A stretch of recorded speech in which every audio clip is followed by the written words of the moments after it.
Knees and toes. The shoulders have to do with anything? Because of what you did to my bold prediction. Yes, I'm taking this too far, but I don't care. We're The going. noise is great for those who are audio only.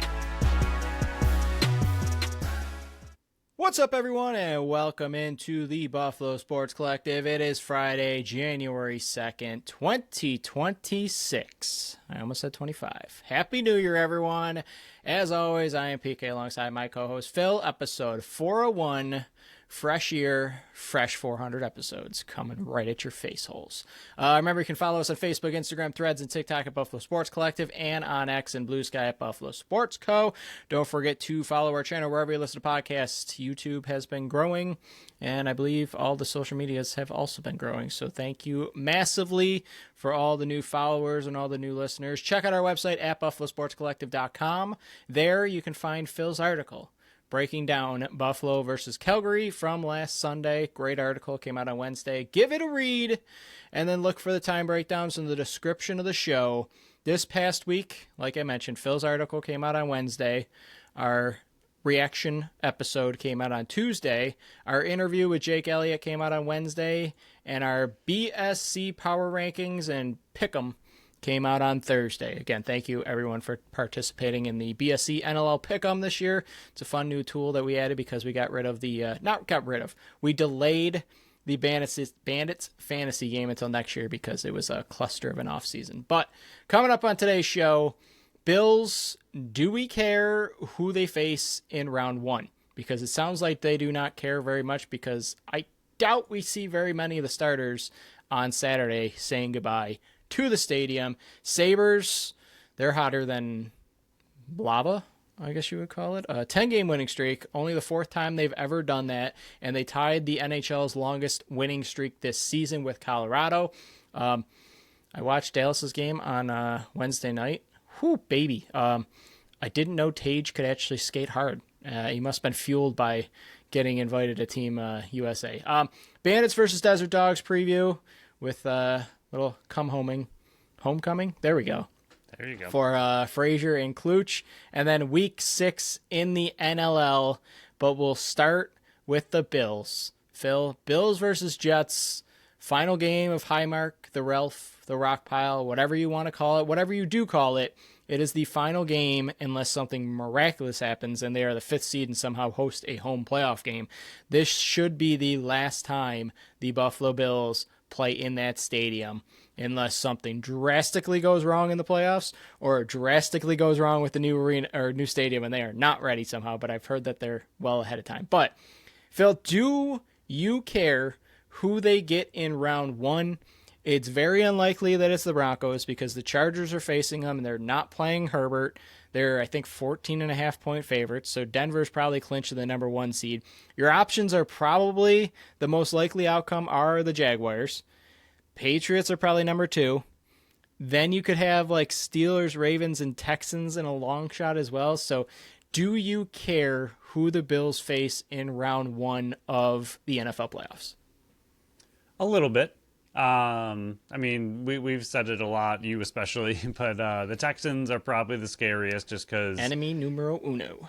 Yeah, their defense could stop literally anybody and their offense isn't really all that fancy or good, but they can do just enough to win a game with that defense that they have, and the Bills have proven that when a defense is really good, they don't seem to have much of an answer. I mean, you just saw it against the Eagles. I know it was a messy game, but whenever there was pressure and a lot of it in Allen's face, just Brady in general or the team in general did not seem to have much of a response for a way to limit that pressure or get the ball out quicker other than a bajillion bubble screens that do absolutely nothing. So the Texans scare me, especially if they can continue like they did against the Bills earlier, where they get 8 sacks or something. Yeah, I think it was 8, yeah.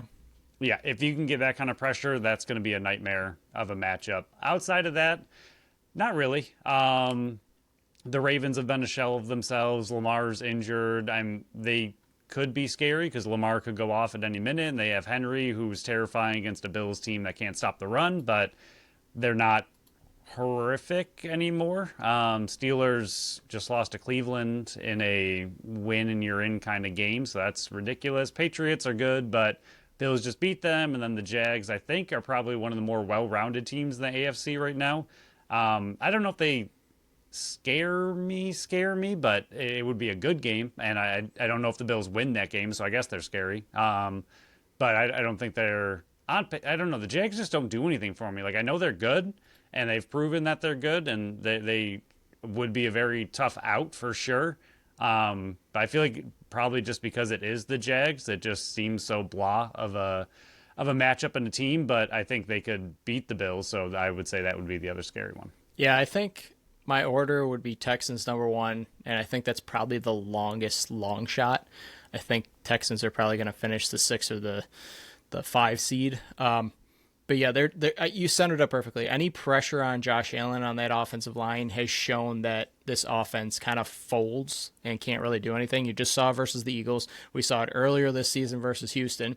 If you get pressure on Josh Allen, this offense is not the same because you have wide receivers and pass catchers that literally just can't get open, and then Josh Allen runs backwards and takes a long sack. On Talking Buffalo when I was on Monday, or Sunday Night Live, if you want to say that, I would rather have had the Jags over the Patriots. That was the question. And the more I've thought about it, I'm entitled to change my opinion. I would rather face the Patriots simply because I'm looking up all the numbers now. What is the number one, and you said it on the Tuesday show, what is the greatest way for the Buffalo Bills to have success on offense? James Cook, the running game. Who is number 1 in rushing defense in the NFL? Is it the Jags? It's the Jaguars. They average 86.1 yards a game. So 1 game to go, but they're better. The 3.6 yards better than Denver, who's second. New England, they're 104. I mean, they're top 10. I'm looking at it here. Houston is number 4. And Houston's only allowing 16.6 points per game.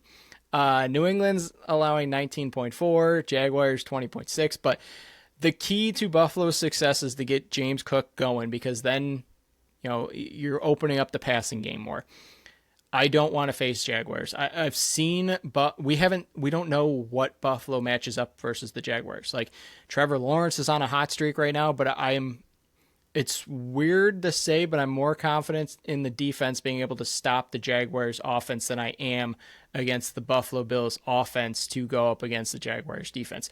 I think I would rather face the Patriots, and don't use this as bulletin board material, Mike Vrabel, but I don't think you listen to this podcast.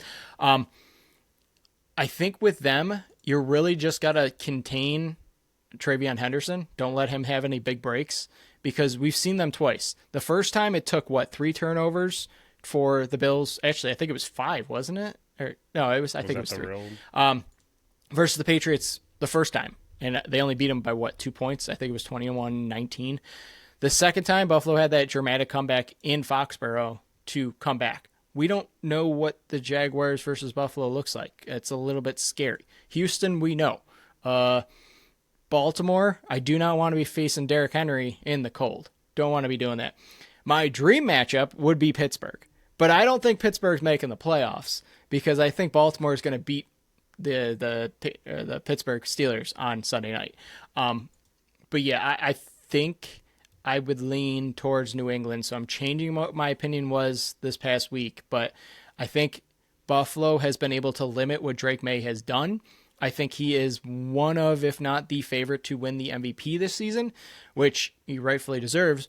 But I think Buffalo versus Patriots would be the way I would lean. And the best way to do that is hope New England wins, Bills lose, or Chargers somehow pull off the upset in Denver. So really throwing out Mitchell Trubisky versus those Jets, which they have not intercepted a single pass in 16 games, which has never happened in the NFL.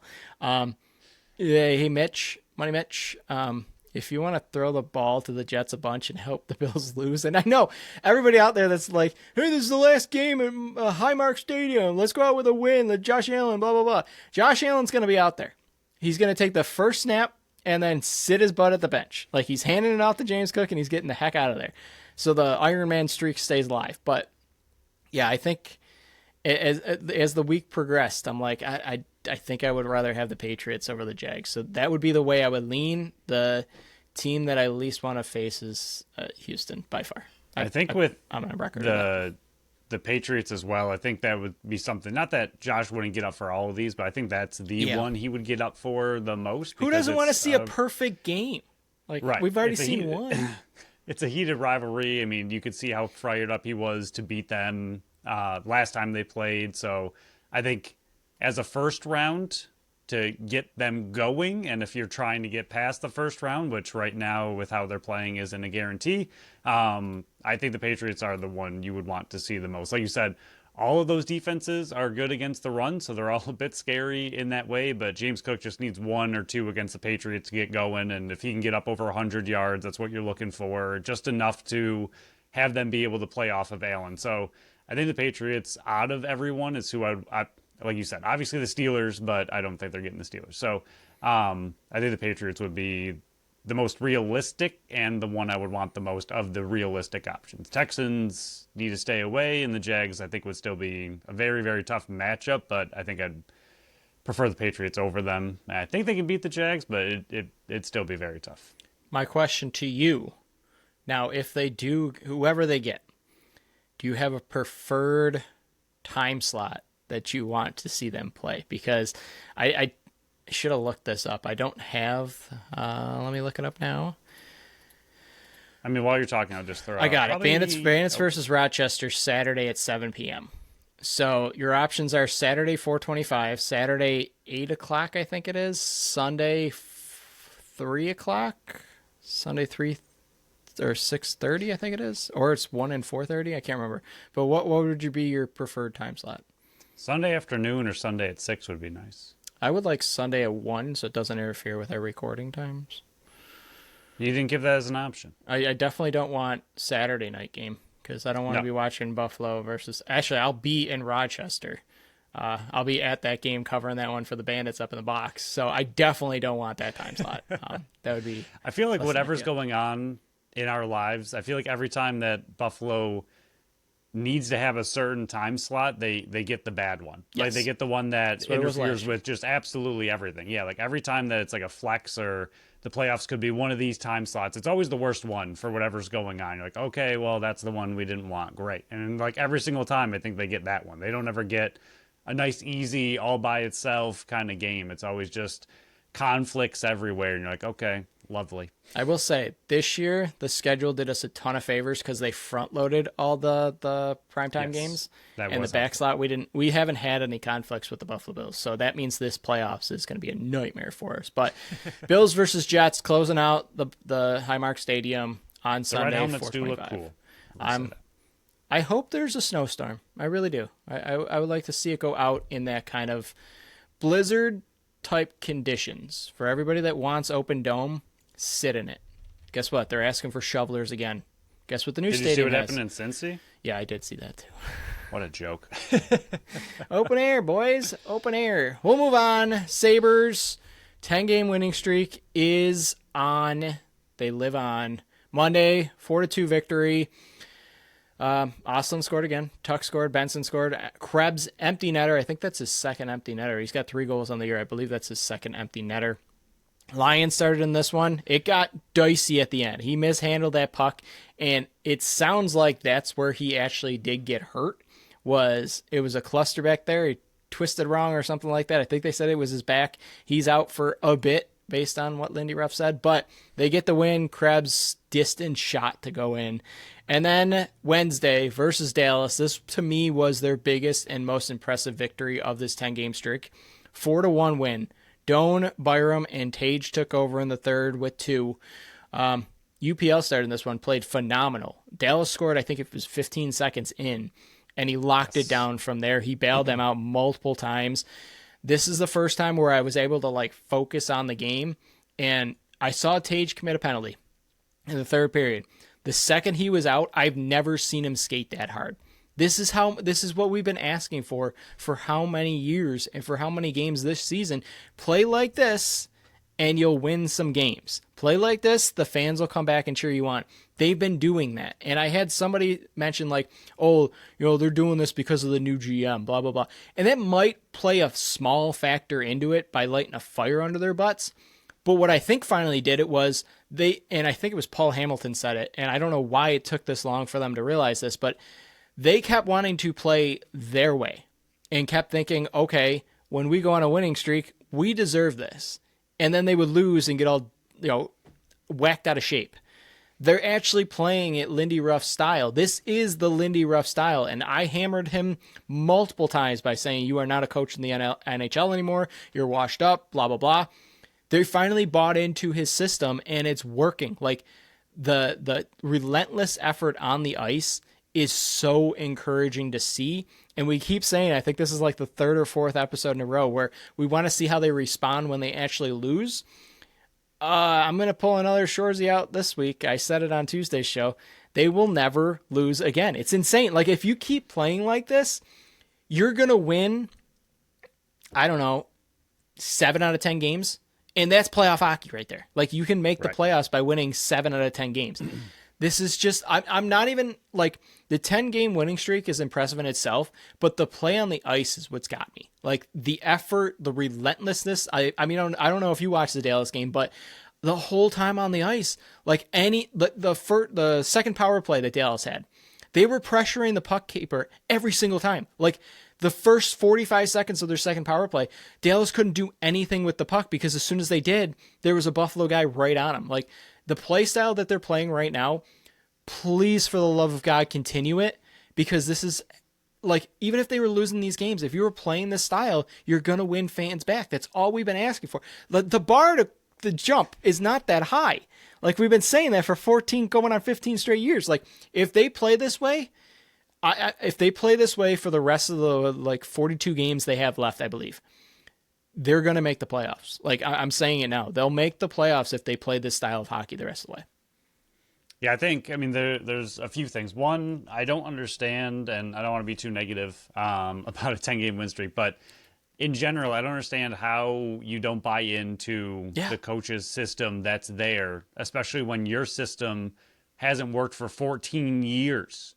And you're sticking with it and just going against what you're like. I heard that the other day too. They're like, oh, they finally bought into Lindy Ruff's system. Like, what? Like, what? Why was that not a thing from day one when he showed up? Like, what do you mean they're just doing their own thing? Like, that's so wild to keep. Like, if it was working before and you made playoffs and a new coach came in and wanted to implement his system, I'd be like, okay, I can see being a little defensive of your system that's working, but it wasn't working. And to like finally click, like, it just insane. But on this 10-game win streak, like early on when it happened, they were winning some games in overtime. They were winning some really close ones.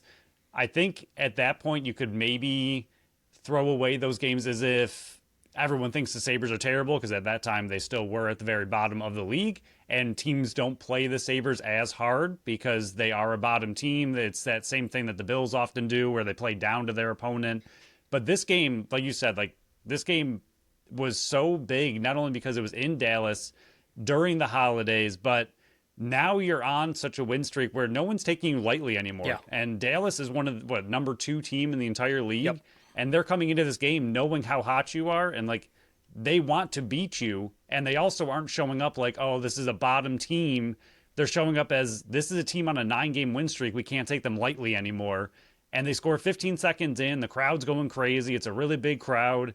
And they were able to quiet that down. They played the rest of the first really hard, even though they went into the second period down 1-0. They played great after giving up that goal, and then slowly chipped away and then took it to Dallas the rest of the way. And for them, like you said, the style they're playing, but just the effort they're giving and the swagger they finally have. And I know that takes wins to get that confidence, but like you said, just playing hard. Like so many times in the past, all we've been asking, just play hard every single game like you want to win. And they finally seem to have put that mentality together, and now it's giving them wins. And I think that's what's going to keep things rolling down the line, is that now you've won 10, like you said, with this new system, but also wild that if you try really hard the whole game, you win games. What a shocking revelation that is to this team. But they're doing really well. That Dallas win was huge. I think even, again, for their confidence. But my brother even mentioned, like, now going into a weaker opponent, do they play down to them, or do they realize that, okay, maybe we are a good team, maybe we are a top team in the league, we have to play at that level every single night no matter who we're playing. So this next game's a weird, interesting one, that it's an easier opponent, but do they play down to that opponent and maybe throw one away on accident, or do they keep this hot streak going, play really confident, and just go out and beat a team you're supposed to beat? Yeah, and if you're looking at the standings, they're in the wild card spot on January 1st here as we're recording. Like, great start to 2026. yeah, it's insane. Like 10 games got you to a wild card spot. That's why what can kill you early in the season. That's why it's so important not to kill your season in October, November, and December. And it took a 10-game winning streak to get out of the cellar, and they're still only 6 points up at the last place team in the conference. Like, right. You're a point back of Washington with 2 games in hand. You're 2 points back of Montreal, 3 points back of Tampa Bay. All of them have played 39 games. And you're 5 points back of Detroit with 2 games in hand over them. Like, it's not out of the realm of possibilities. Like, this losing streak is eventually going to happen, as much as I joke about Shoresy. But, I mean, they can keep climbing this ladder if they keep playing this way. Like, playoffs are a realistic possibility for this Buffalo Sabres team if you keep playing this style. Like, yeah, you might not get the results night in and night out that you want, but if you play this style, like I said, 7 out of 10 games, you're probably going to win. And Yarmo said it, like, most times, this team might not beat one of the top teams, but if you out-hustle them, you want it more, you can beat the top teams, and we just saw versus Dallas. Am I saying that Buffalo is more talented than Dallas? God, no. Like, Dallas is such a more skilled hockey team than the Buffalo Sabres. But the Buffalo Sabres skated circles around them in that game because they had the effort. They were winning the battles along the boards. They were getting to the front of the net. Like, every single thing that the average Joe said that this team needs to do, they're finally doing it. They're buying into the system, and it's paying off. Like, round of applause. There's a reason I'm wearing a Sabres hat. There's a reason Phil's wearing a Sabres hoodie. Like, you can win fans back. Like, we're not so far gone that we're going another, if you lose a couple games here, go on a 7-game winning streak. Like, prove that you are legit and this system is legit. The biggest knock, though, is where has this been for 14 years? Like, why did it take a GM change? And even the winning streak started 3 games in when Kevin Adams was still there. Like, what click? Like, that's what I can't understand with the Terry Pagula. What clicked to finally fire Kevin Adams? What clicked in this team that was just like, okay, let's do Lindy's style? Like, you didn't wave to fans because they were booing Don Granato. Like, they didn't throw their sticks in the air. Like, they were so mentally soft. I remember coming on here and just hammering this team. What clicked in there that was like, oh, maybe we should play this style? Like, I don't get. I'm happy that it finally clicked. I'm hoping that it stays in there. But what really did me in was watching this team versus Dallas that night and just sitting back. And I understand Tage is one of the most skilled players on this team. I get that. But he's also one that typically doesn't skate hard constantly. When I saw him bust his butt out of the penalty box and go on that massive streak, like, he was all over the offensive zone by pressuring those puck carriers. Like, it was insane. I've never seen him skate that hard. Like, Brooke was sitting next to me on her phone. I was like, I've never seen Tage skate this much. Like, I've never seen him put in this much effort. And again, I know I'm hammering it home. I get that, and I don't want to be one of that's like trying to push the most skilled players out of the city like people did with Sam Reinhart and Jack Eichel and so on and so forth. But when your star player's skating that hard, it trickles down. Like, that's a real thing. People see that and they want to work even harder. So congratulations, Buffalo Sabres. This is a fun streak. Let's continue it, even if you don't win. What's most important or impressive with this is they started on the road 2-9-2. They're 9-9-2 now. This is how important streaks like this are. But next up, Saturday versus Columbus. Phil mentioned it. One of the bottom teams in the NHL. Let's see if they can break it out. And then they got 2 big games versus Vancouver and the Rangers next week. So I'm excited to keep this train moving. Phil, before we dive into the preview and week 6 of the NLL, let's dive into our sponsor of the show, Tap That Tap Room. Tap That Tap Room is at 363 Delaware Street in Tonawanda, New York. They are Buffalo's first women-owned self-pour bar, featuring 30 consistently rotating taps, offering a wide variety of sours, beers, seltzers, ciders, and malt beverages. Friday, 5 to 7 is happy hour. If you want to stay, they're showing the Winter Classic between the Panthers and I think the Lightning, I think it is. 8 o'clock, the sound will be on all TVs. Get down there, hang out. It's Friday night, 2 days after New Year's. No, day after New Year's. I apologize. Then Saturday, 7 p.m., Bandits watch party. If you do not have tickets, this is the place to be. It is the best place on earth to watch the game if you can't get there in person. And then they shared this post the other day, so I feel inclined. It's not the organization, but what they support is near and dear to me. They shared a post with Against All Odds Animal Alliance Incorporated. This last December, they received 73 surrenders for animals.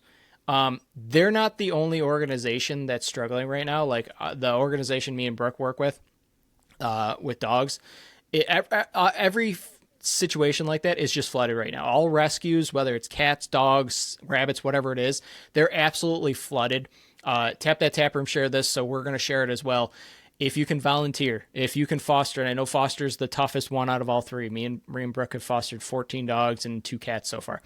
If you can donate time or money, or if you just want to go there and hang out with some animals or take them out of the shelter for an hour or two and give them walks, it does a world of difference to those animals. And I know a bunch of people are saying, like, there's people that need care too. Well, this is an organization that I'm super passionate about, is rescue. I've done it for the last 4+ years now. Just getting an animal out of a shelter for an hour does a world of difference. Animals shut down just like humans do. So anything that you can do to help around the holidays, a lot of people go and either buy or adopt animals, but those animals and those puppies grow up, and then a lot of people don't want them anymore. And guess the first place they go is right back to where they got them.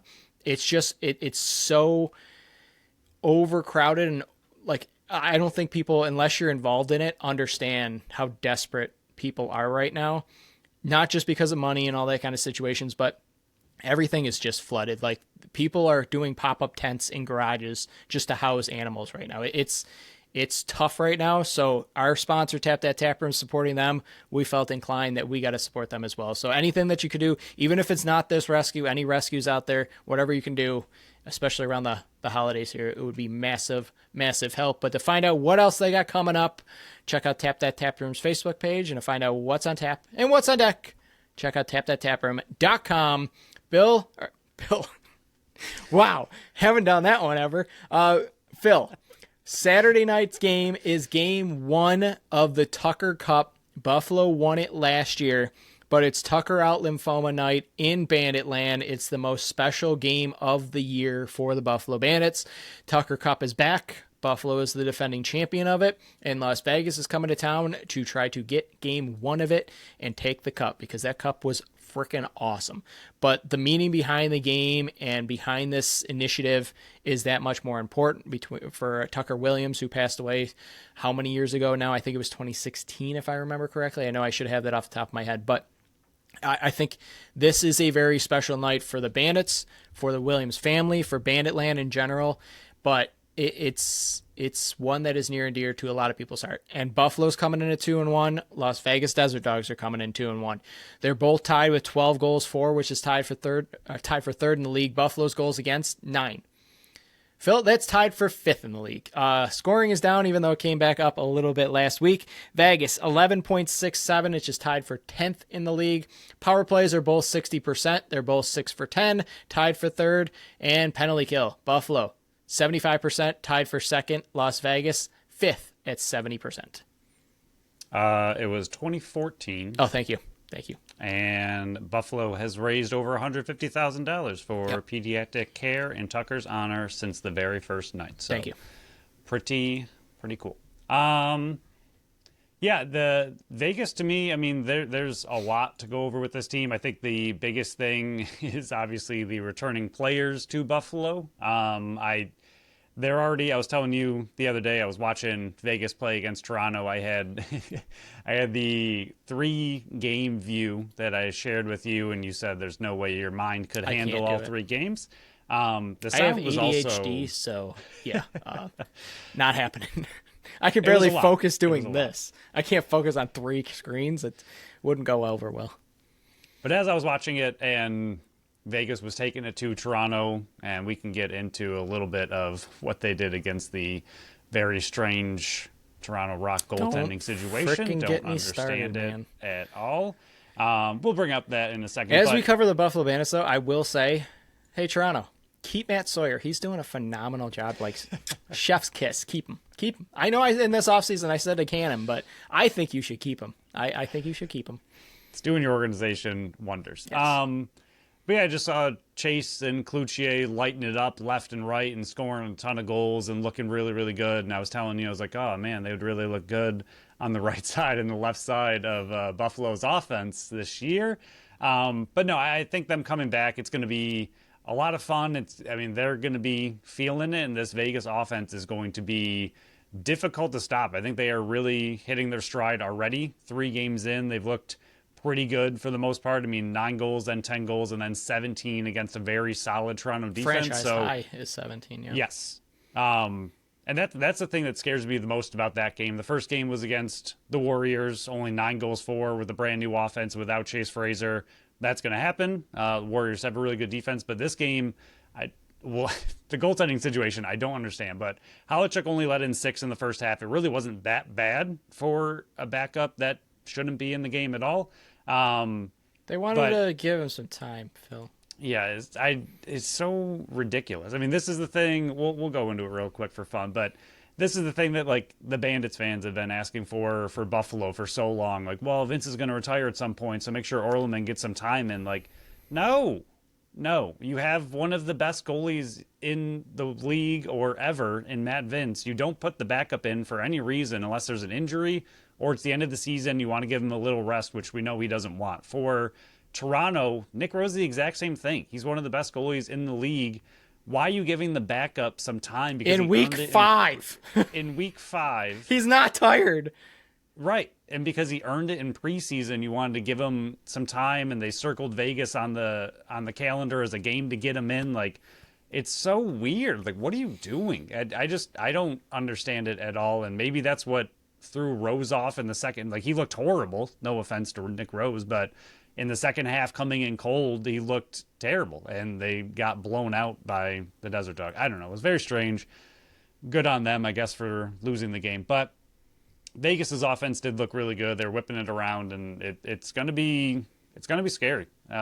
This game, I feel like early in the season or before the season, Vegas was, they're an up-and-coming team, but how good are they going to really be? But their offense is, I think it's pretty legit at this point, and it's going to be a very, very big test for this Bandits team. If you can remind me off episode, I'm going to make a sign that says I support Matt Sawyer, and just every time the Toronto Rock play. What a weird coaching decision. Round of applause. Stupidity. That's what it is. Sounds like a bunch of Bandits fans are running Toronto right now. Another stat that I am going to be tracking the rest of the season, and thank the Philadelphia Wings for this, because I was really interested, and my intentions were, or not my intention, my thoughts on what I was seeing came true.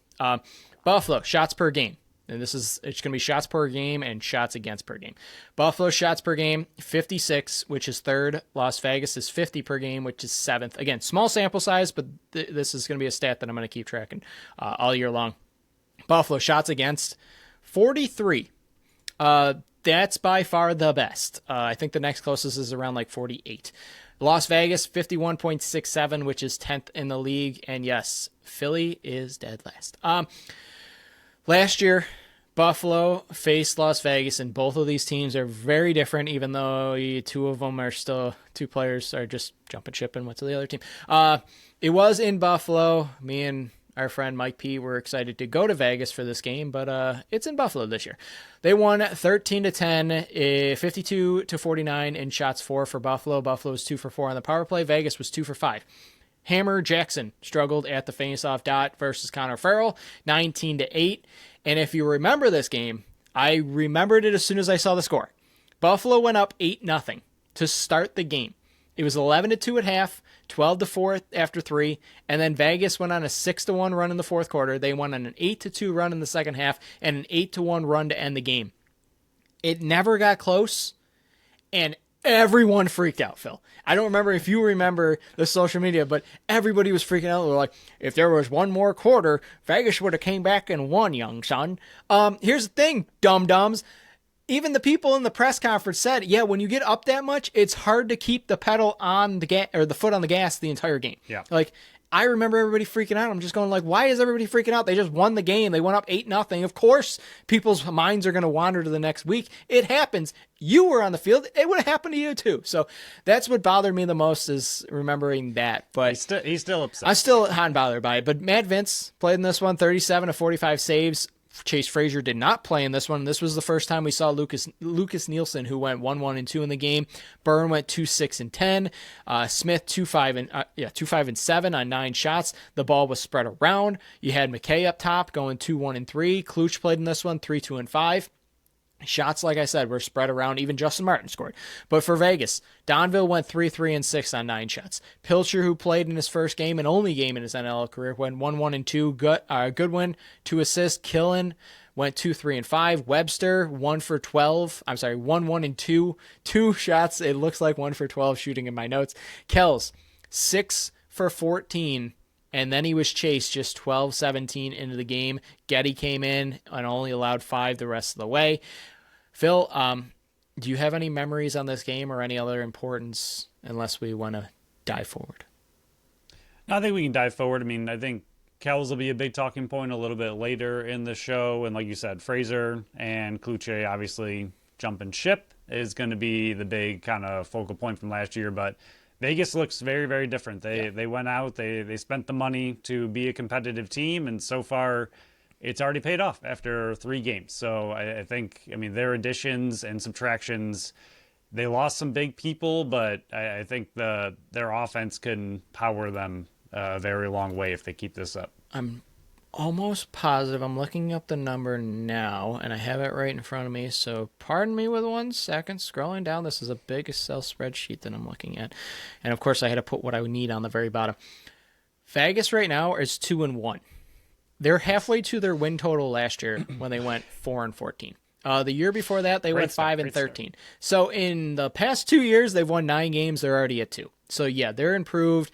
No more Casey Jackson on this team. And I know we kind of went over it in the offseason, but, it's been 2 months since we went over this. Casey Jackson's no longer there. Holden Cattoni gets cut and is no longer on the team or in another team. David Brock's still out in the Wild. They traded Jack Hanna. Jonathan Gagliardi is no longer there. Jake Sanders got signed by Ottawa. They added John LaFontaine in a trade. I asked Jake Elliott this on the Wednesday show. He might be the sneakiest ad they made this offseason. Anthony Malcolm comes over from Philly. Alex Bouquet is their backup now. And then the big 3-headed monster and Chris Cloutier, Chase Fraser, and Mitch Jones all go over to help that offense. We were saying in the offseason that this team is going to have to win games 17-15 if they want to survive in this league. They're getting consistent goaltending as we get through it. But we'll look at the forwards right now. The lefties right now, they go lefty strong with Chris Cloutier, who's number 25 now, not any number 2 anymore. He's got 15 points on the year. Mitch Jones is number 16. He's got 19 points on the year. Jackson Webster, he was the MSL MVP this last offseason. I know I'm missing another lefty. I'll go into him in a second. But the righties, Jonathan Donville, 16 points. You have Chase Fraser, who's only played in 2 games, but he's already got 9 points. Kyle Killen is on the team. He's been a healthy scratch the last 2 games, I believe it is. Or no, he was a healthy scratch in game 1 and game 3. So we'll see if he plays in game 4 here. Sean Wesley is a kind of a mucker over there. He mucks up and gets the loose balls on that side. But a guy that I didn't mention, Adam Patra. And when we had Jake Elliott on the show, he was big, hot, and bothered by him. And I asked him, I went, hey, is the second year here from him? And this is what he had to say. No, I think it's there for Potsy. And, he was kind of all over the place last year as far as where he was playing. And, I think it was more by necessity than anything else, just kind of what the roster dictated where Adam Potter play. And now he's predominantly up in a front role. But it's good for him, right? A second-year player, he's probably he's probably always been the best player on his team growing up his whole life, right? And now that might not be the case. He might be in like 2 or 3 years. He might be the best player on that team. I don't know. He's that good. But I think he can just kind of settle into a role now and do his thing. And what he does is really good. Like not only can he score the ball, but he is into the corners, beating guys to loose balls. He's on the back check. He's stripping guys on the forward check. He leads by example out there as a young kid, and he just plays the game the right way, and success is going to follow him. I know that. So kind of what he's mentioning, and the first thing that I thought of is this makeup of this forward group gives me Buffalo Bandits vibes. They don't have the same, like, remember in 2022 when they had, Connor Fields up there as well, and it seemed like they had so many of the same type of player. They have a variety of players, guys that are not afraid to go along the boards and get the loose balls, set up hard picks for the big time goal scorers. And I think this offense can be, and I asked him this in the interview as well, I think they can be one of the best offenses in the league at the end of the season. Yeah, I mean, you look at Patre, he's third on the team in loose balls. Yeah. And he's got more of a scoring knack, especially as a younger player than a Buchanan, but he's that style of player that he's going to go, like you said, into the corners, grab those loose balls, and like you said, every offense needs that. And they have the facilitator with Mitch Jones and Chris Cloutier also passing the ball quite a bit, but Chase Fraser putting up 5 goals already in his 2 games. The interesting thing to me so far with this offense, and we'll see how it goes as the season goes on, is that they're more talented, I think, on paper at least, than the Rush offense, but they're playing very balanced as if they are a Rush offense. And the fact that they have somebody with 6 goals, 5 goals, 5 goals, 4, 4, 3, 3. Like, no one has, it's not 10 and then 5, 4, 3 or something like that. No one's really dominating the scoring. I know if Fraser had played all 3 games based on his average, he'd lead the team, but no one's really out there dominating the shots, dominating the goals. And you look at their assists on the other side, and you got 13, 12, and 12 amongst the top leaders on that team. Everybody's just passing it around to everybody, and they're getting multiple assists per goal, but no one's really dominating just, hey, I need the ball, I need to shoot, I'm going to be the guy every single night. Like, they don't really have that. They seem more balanced, and the Bandits often were that kind of way. I mean, yes, they have Byrne and Smith, and last year Byrne was the guy for the goals, but after that, it seems to be pretty balanced usually with Buffalo. But this seems also more balanced, similar to a Saskatchewan Rush offense, where I don't know if they're going to have somebody who puts up 50 goals on this team, but they'll have a bunch of possibly 30 goal scorers across the board, and you have to kind of keep an eye out for every single one of them, and none of them seem selfish. And for them to be this balanced and spread out 3 games in with 3 brand new monsters on the offensive side is pretty wild, that they've already kind of clicked and gelled this well this early. Glad you noticed that as well, because when I was doing all the notes and typing this all in, I'm like, there's 3 guys in double-digit assists. Who's scoring all these goals? Yeah, it's just right. So spread out. Like, I think you hit the nail on the head that, yeah, there might not be a 50 goal scorer. There might not even be a 40 goal scorer, but there's going to be a boatload of 20 and 30 goal scorers on this offense. And that's what makes this offense so dangerous. And that's what I'm so interested in is, are we going to finally see the season debut of a Zach Belter in this game? Because I think he's drastically needed to go against these righties and Jonathan Donville and Chase Fraser. I think if you're able to do that, then you see what we mentioned on the last show of Mitch DeSnew being able to be a bit more of a roamer, that if Belter's locking this guy down and he's backing him into the crease, you get the Mitch Jones double team on the other side, swipe that ball away and get the cause turnovers. I think what the defensive makeup's going to look like, and if Belter's activated, what does the defense look like? Do they scratch around John or Thomas Whitty that they've done in the first few games, but they were both in the lineup last week?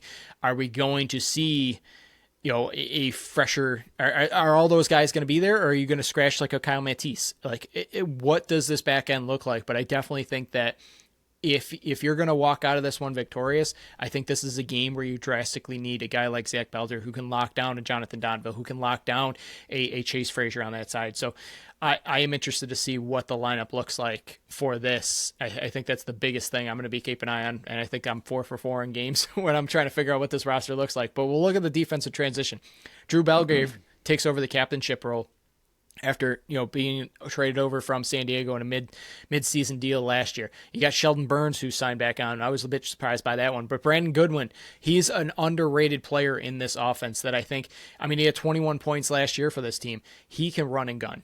Tyrell Hammer Jackson, I know Connor Farrell got the better of him, and Jake Elliott mentioned that he thinks that Hammer Jackson's going to have the edge up in the faceoff dot with him.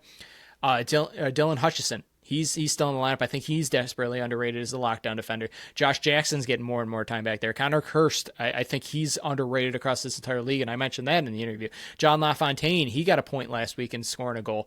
He looks quicker and faster and has lost some weight. Anthony Malcolm coming over from Philly. He's already got 4 points on the year as a transition player. And then Nick Preston rounding out the back end. But for a defense that doesn't have like a big name back there, they have a ton of guys who can lock it down, and I think the most dangerous part of their game is their transition game, where they can get out and run. And they added some guys like Anthony Malcolm and John LaFontaine who can run with these younger guys as well. So I think, like we saw last week versus Calgary, like we saw versus Halifax, it's going to be very important for these forwards to understand, okay, when's the time to battle, when's the time to get back, and when's the time to change. Because this team, if Vegas is going to pull the upset, I think the transition game is going to be a big part of it.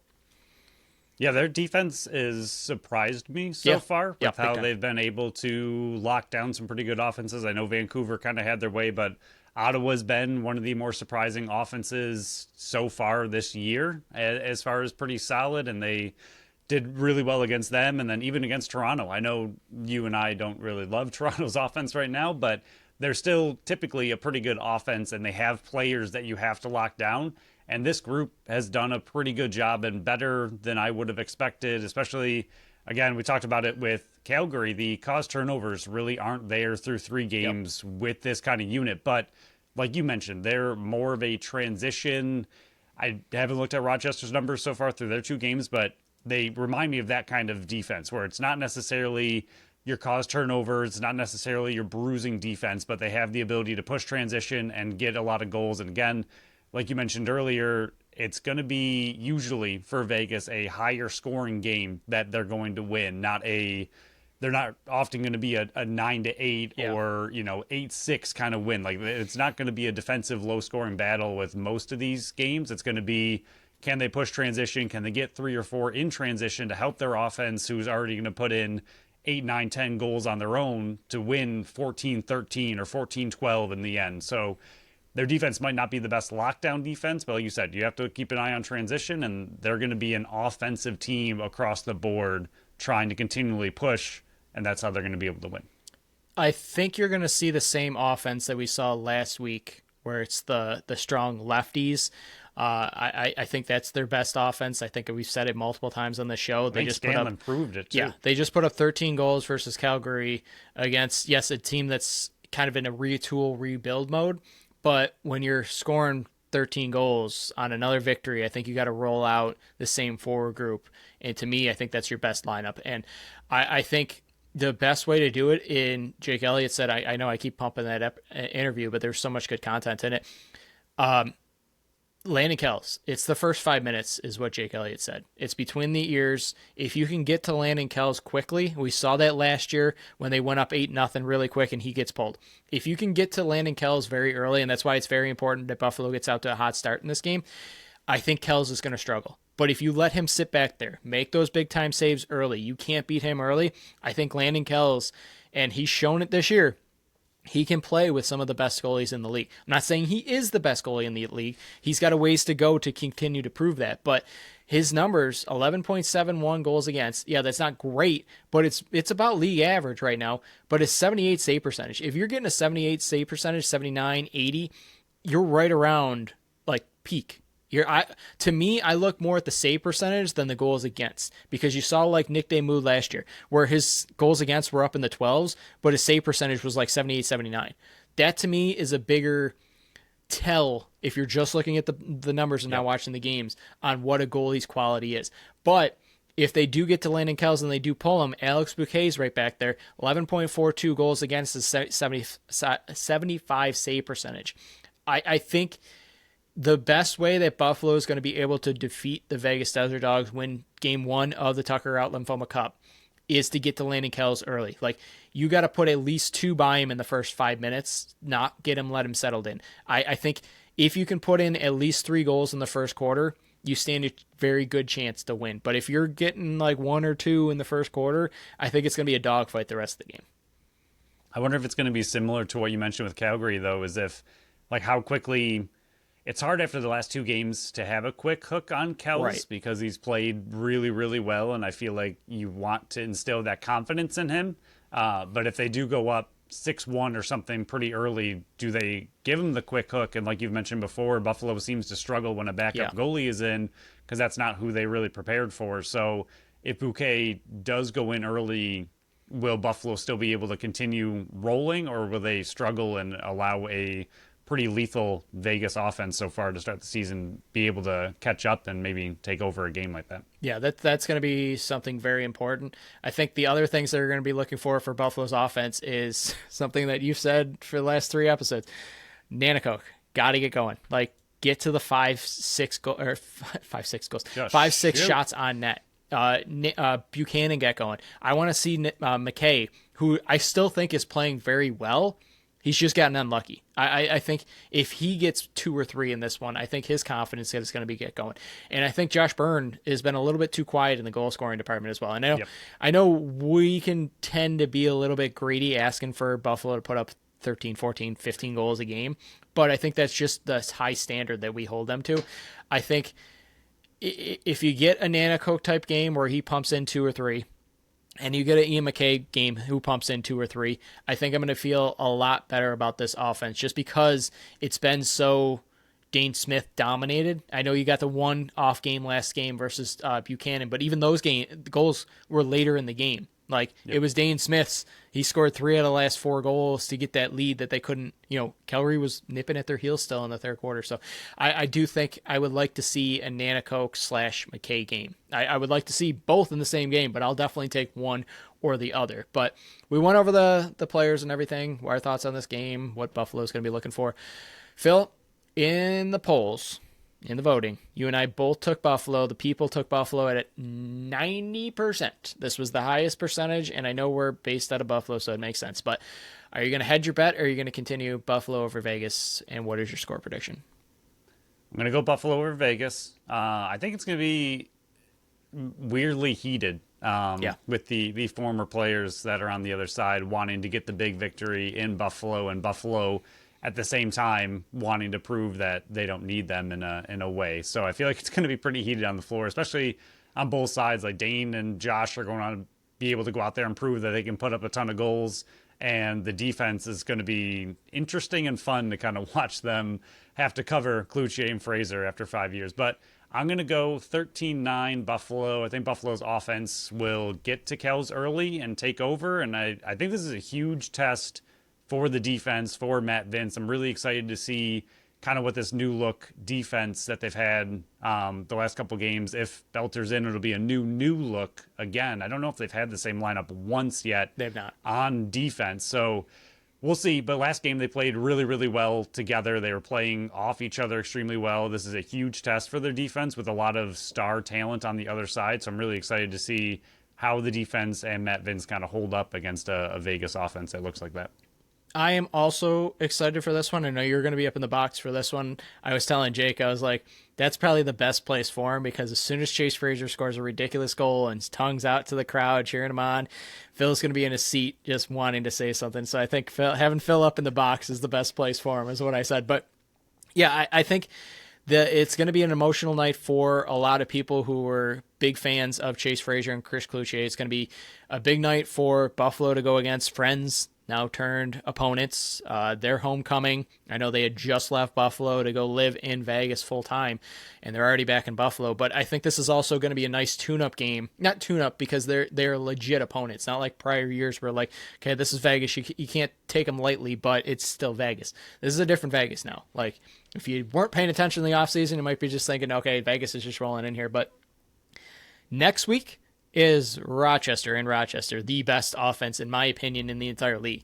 So in a weird way, this is like a prove-it game for the defense to prove, okay, we can stop Vegas, which would give them and everybody else more confidence going into Rochester. But I got them winning a higher scoring game, 14-12. I think you can only contain Vegas's offense, but I do think that you can get to their defense and goaltending and Landon Kells. I think you do get to him early. I do expect them to score 3 to 4 goals in the first quarter. If you do that, I think you're going to be able to put on some big time goals versus Landon Kells. But I also do think that Vegas's offense can hang with Buffalo's offense. So it's going to be a fun game. If you're turning the bias off, just enjoy the game. We'll move on to the milestones here.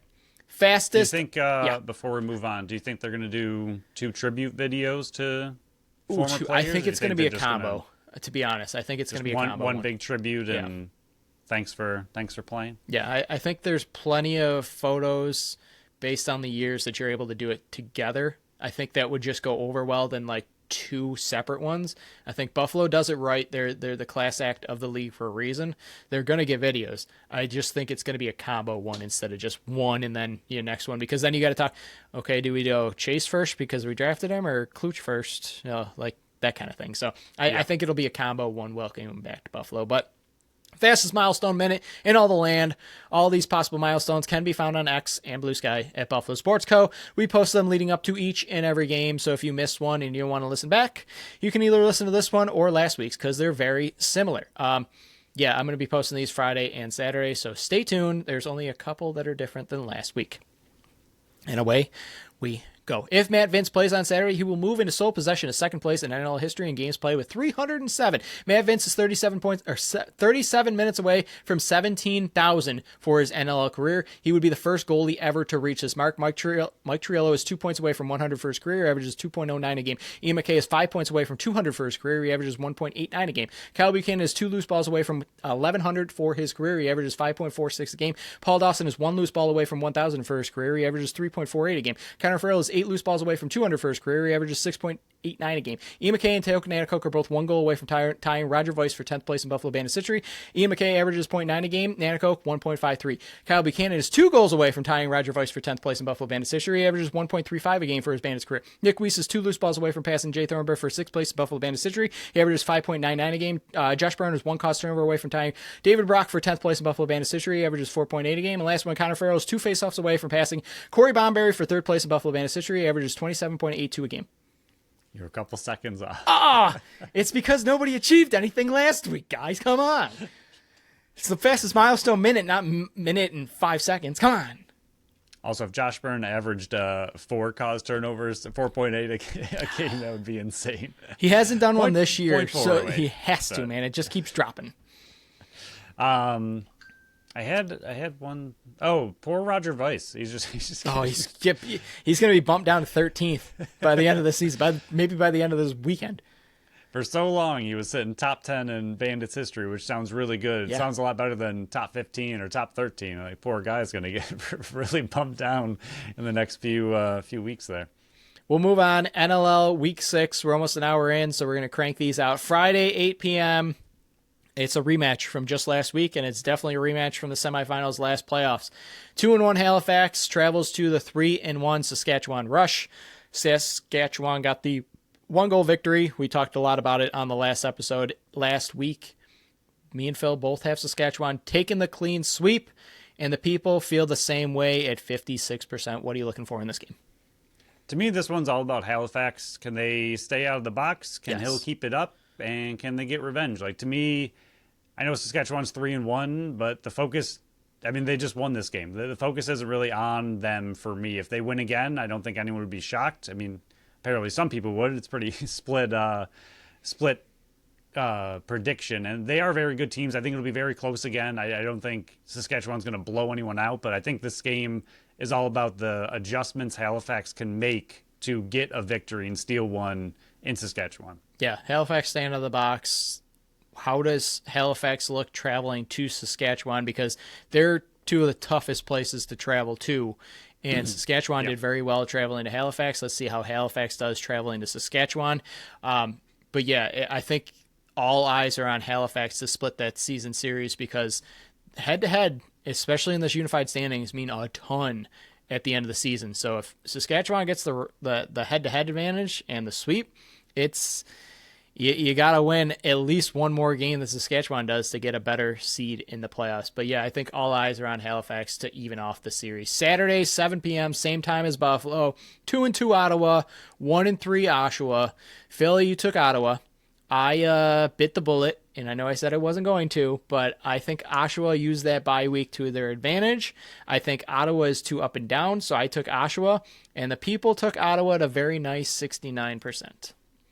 Yeah, I will not bite the bullet. I just don't trust Oshawa until we see something out of them. I don't know what's going on. Like you said, maybe they can use the bye week to figure something out, but can't get worse. I refuse to. Yeah, pretty much. Refuse to trust them until we see something from that offense actually start to click. On the other side, Ottawa's offense to me has looked really good at times. Like you said, they've been a very bit up and down, but Hellier, Teat, and O'Connor look pretty great together to start the season. I know they've played 4 games, so it's a little easy to say, but they are leading the league in goals for by quite a bit. On the other hand, they are only +3 in goal differential, so there's your kind of up and down that you were talking about. So I don't think it's going to be an easy game for Ottawa by any means, but Oshawa's offense to me, I need to see it before I can start putting them as a winner in the future. I agree with everything you said. I don't trust Oshawa at all. The biggest thing that I'm watching in this one, and it's very simple. Ottawa's played in 4 games so far, and in every single game, the opponent has at least gone on a streak of 6 goals. Phil, Oshawa for the season is averaging 5.25 a game. That would mean to keep this streak alive, Oshawa has to score more goals in a streak than they've averaged all season. I think they've only put up 6 goals twice, once versus Vancouver, and that was in a full game, and then the other one in game 1 versus Toronto. So I'm hedging that the streak for Ottawa will live on, and Oshawa will find some type of goal scoring here, which to me is legit all they're missing. Because goals against for them, 8.75, which is one of the tops in the league. I think they're 3rd in the league with my quick math here. 4th in the league. 8.75. You should be winning tons of games by that. I don't think they've had an opponent score double digits yet. Like, I don't think that's happened. I know they faced Georgia, who I don't think they did. The Toronto didn't. It's just, I don't know. Goals against have had 7, 11, 9, and 8. So once. Halifax got 11. Once. Come on, guys. Figure it out. Yeah. I do think but even that once was only 11. Yeah, I know. Ottawa's... Oh, God. Okay. Saturday, 9 p.m., 2-0 Rochester heads to the 1-2 freshly rebuilt Colorado team. TJ Comizio got put on the evaluation list, so I do not think he's back this week, but he's probably back next week. They traded for Jack Hanna. Is he going to be in the lineup? Can anybody stop Rochester's offense? I don't think so. We both took Rochester, and the people also agree at 83%. Colorado, if they get Comizio back, if Jack Hanna gets in the lineup quick, and don't forget Eli McLaughlin's back at some point this season, Colorado could be an interesting team to watch, but they also can't really score goals right now. So, Phil, are you going with a high-powered offense in Rochester or a team that really needs a win in Colorado? Yeah, sticking with Rochester. I don't see them losing this one. I think Colorado, Hanna's going to be a huge part of this if he is there now that Q's currently out. Is Q back too? Yeah. Right. He can do something to their offense. It sounds like Q's going to be out for a little bit. We'll see how long that lingers, but their defense has been pretty solid. Dylan Ward's putting up 81.3 save percentage, which is pretty ridiculous. I know there's been a lot of talk in the league about it being a little bit low scoring right now. So, we'll see if that holds up for how long. But anytime you're over 80% is pretty insane. So to me, it's all about Colorado's offense. Can they do anything to put some goals in? Hanna, if he does make it, is going to be a big part, but it'll still be his first game. He hasn't played all year. So it's going to be probably a little bit of rust for him and a little lack of chemistry on that team. So even if he is there, I don't think it's going to be enough to power them to a victory over a very, very good Rochester team. But I think it will be a good test for Dylan Ward and their defense if Rochester, we'll see how they can do against Dylan, who's been playing so well. Can Rochester put up 13, 14, 15, or are they going to be held pretty low? But I just don't see Colorado's offense doing enough to keep up with Rochester's offense. I agree. And Rochester off the bye. Last game, 0-3 Calgary, looking for their first victory in San Diego, who are 1-1. You took Calgary. I took San Diego, and the people took San Diego at 79%. Yeah, I don't like San Diego so Neither far do I. this Neither year. do I. But I don't like Calgary more. That's the other thing. I was looking at this. They feel oddly similar to me. I don't really like either team at the moment, but I think after the shellacking Calgary's coach put on them after that game that they just had, I would assume they're going to come out with some fire underneath them. And right now, I don't know how much the lack of training camp and all that really did to Ulrich, but he's playing terrible. Yeah. I think he can get it together. I trust him as a goalie later in the season, but is it now? Is it game 6, 7, 8? Like, I don't know when he's going to put it together, but right now he's at a 70.9 save percentage. That is atrocious in general, especially for someone of his caliber. We know how good he can be, but he's not showing it right now. So Calgary, to me, I just think has a slight edge. I don't know, San Diego just isn't doing much for me right now, and like you said, Calgary isn't either, but Calgary has faced 3 really tough teams and has been decent in the first 2, and this last one they struggled. But I think, again, after those coaches' comments, they'll come out with a little fire. San Diego's just very blah to me right now. Yeah, if Calgary doesn't come out with fire, oh God, I can't wait to see that press conference. But yeah, I think San Diego's in a weird spot where they're not getting good goaltending. The offense is up and down. I know they faced Rochester, who put up a boatload of goals on a few shots, but San Diego is actually leading the league in shots per game. And I know it's only 2-game sample size, but they're averaging 64 shots a game, and their goals for are 11.5. Not good equation there, but yeah, it's going to be an interesting game. We should be in home time to see at least the second half of that one, and I wouldn't be shocked if it went either way, but to me, I would just favor San Diego, especially off the long bye week they had. But Phil, anything else with this episode before we shut it down? Get ready for Saturday. You'll be up in the box. I'll be in my seats for Bandits versus the Desert Dogs, and welcome home to Fraser and Cloutier. Happy 2026. Welcome to the new year, and the Sabres are in a playoff spot at the start of 2026. It is a magical miracle, but that's all I got. Shut it down. Make sure you do all of your dates in pencil for the first week, because you're going to be writing 2025 a lot. So that wraps up this one. On the Monday show, we got Bandits versus Desert Dogs to go over. We'll see if the Sabre streak reaches 11, or if we finally get to see how they react after one loss. Bills versus Jets, we'll round that one out, and maybe we'll even know who they face when we record Sunday night out on Monday. But stay tuned. We got a lot more stuff coming in the new year. Thank you for a great 2025, and we're looking forward to an even better 2026. Thank you all for listening to another episode of the Buffalo Sports Collective. Thank you to Tap That Tap Room for sponsoring this episode and this podcast. Follow us on Facebook, Instagram, Threads, and TikTok at Buffalo Sports Collective, and on X and Blue Sky at Buffalo Sports Code. Don't forget to check out the milestones there. Visit our website at buffalosportscollective.com. Follow our channel wherever you listen to podcasts, and make sure you leave us a review on Apple and Spotify. Happy New Year, everyone, and until next time, bye-bye.